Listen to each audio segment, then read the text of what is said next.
All right guys, so tonight we're gonna get that top done, the front panels done, try and get a good start on these doors. Let's get it.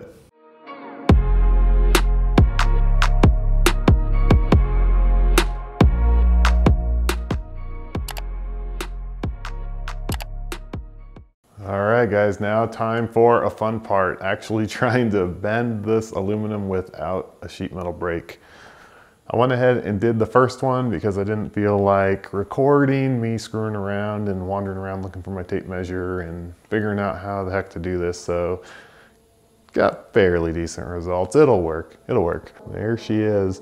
So with the light shining right down on it, you can see, you know, some hammer marks and stuff up in here. It's kind of uneven, but I don't think it's going to be that noticeable, and it'll definitely work for what I'm doing. And even when you're standing back pretty far, you still can't even hardly see that piece up there, so I'm not too worried about it. So I've got the other side ready to go here. I'll kind of show you my setup here. I basically just took a piece of flat bar that's just you know, stock that I've got laying around, sandwiched the aluminum in between that and a piece of angle that I bought for the frame that's left over. Yeah, just clamp that together on both sides, and now I'll probably just flip it over and hammer up to bend this into a 90. I did try the first one without this cut in the middle, and it's just such a long strip to try and bend by hand that it just wasn't happening. The ends were bending up, but the center, it kind of was going, but you could tell it just wasn't going to get there.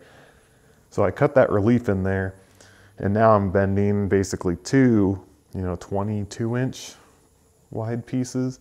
And even that's still pretty difficult, but it's doable.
All right, that one went way better than the first one.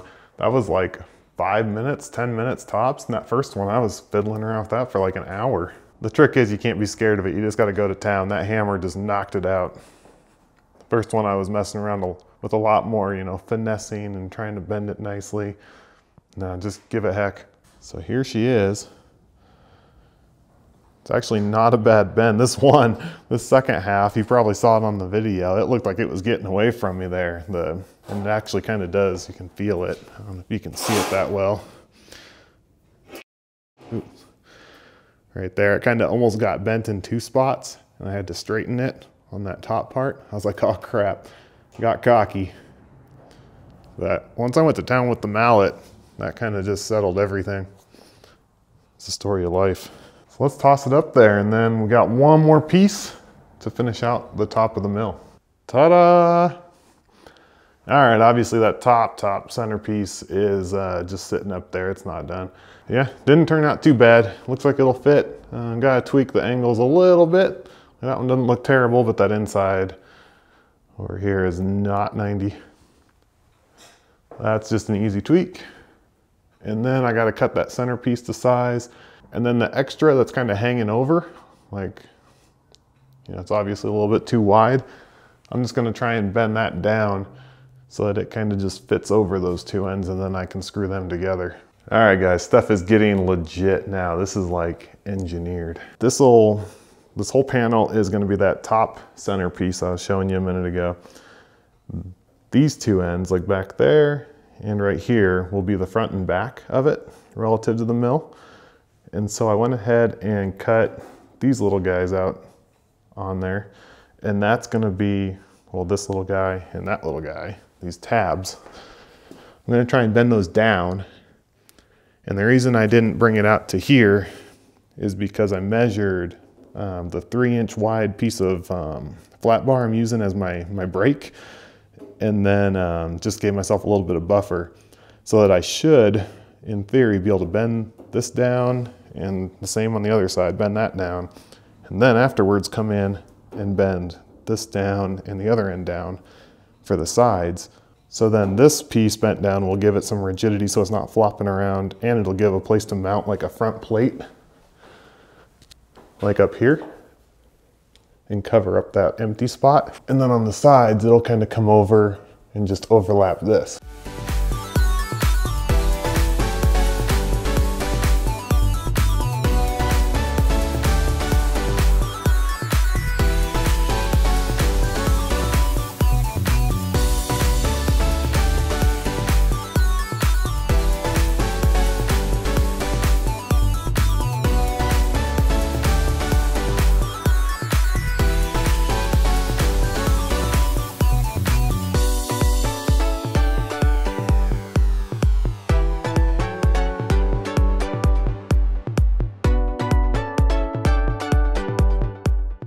All right, you blink and you go from making one little bend to all that on the enclosure being done.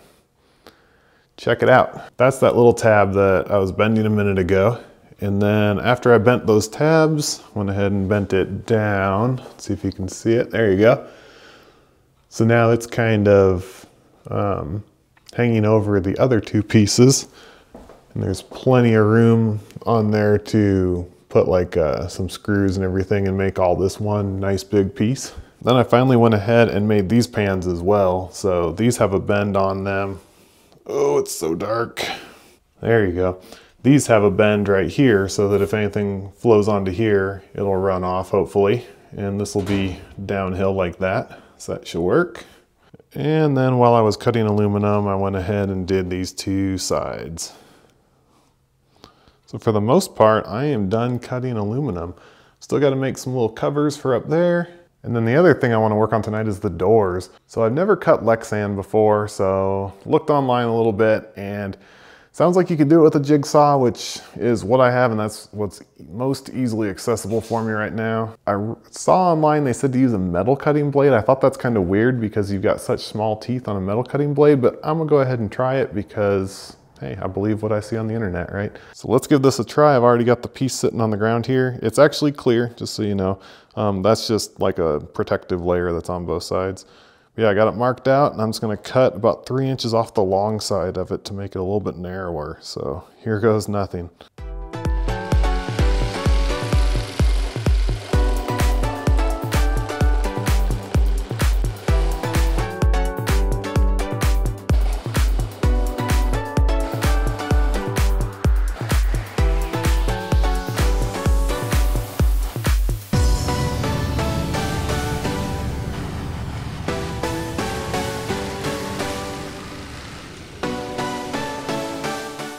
So that didn't turn out terrible. The one that you watched was a little wavy, but I got through it. I don't know about you, but my Harbor Freight saw, I've got to cut a little sideways to go straight. It's pretty special. In case you're curious there, that's the edge that I just cut. That was with that metal saw blade there. So it turned out pretty good as far as cutting. No melting. Like most of the crap that's on here is that plastic liner. Or not really liner, but you know, the protective cover. So yeah, just in case you were wondering, I ran my saw blade or my jigsaw at about like 3.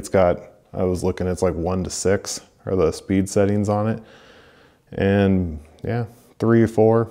I think it was. I sped it up. I started out at 2 and then speeded up. But it cuts pretty good. The other thing is I kept moving, on the second piece I learned just to keep moving the blocks underneath it so the block is always underneath the cut, just to make it more stable and everything. I think the better you have it clamped, the better off you are.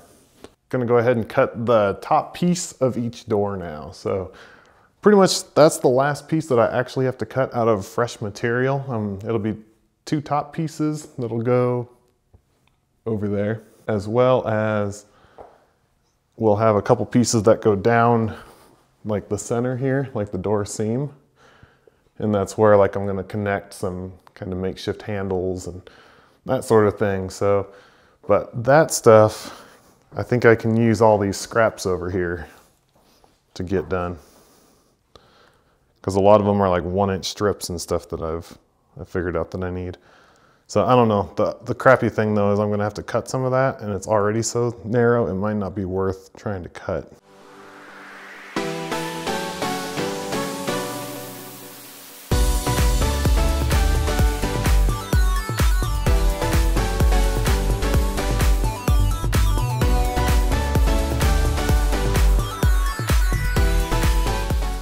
So I really wanted to get at least one of these doors done, but I don't think it's gonna happen this week. I am like spent, I am out of gas. So I'll show you what I got done so far. So you saw me cutting the polycarbonate, that's right there. And then this is that first side. So this is the right side door. I don't know if you can see my writing on there, and this will be the top of it.